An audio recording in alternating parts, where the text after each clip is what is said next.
Chega de mentiras, chega de esconder o que eu sou.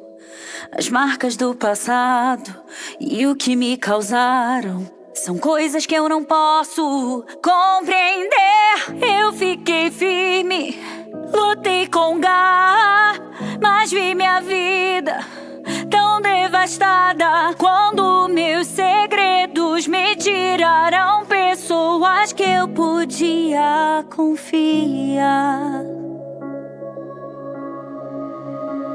Eu fui na direção errada e não posso voltar, mas o que eu quebrei em nós eu quero consertar. Algo dentro de mim grita que não é o fim, pois nada vai poder calar o som da nossa voz. Todas as cores na minha cabeça eu desbotei. Fui dura no momento errado, eu não facilitei. A música que nós deixamos de escrever, ela deve soar como o som da nossa voz.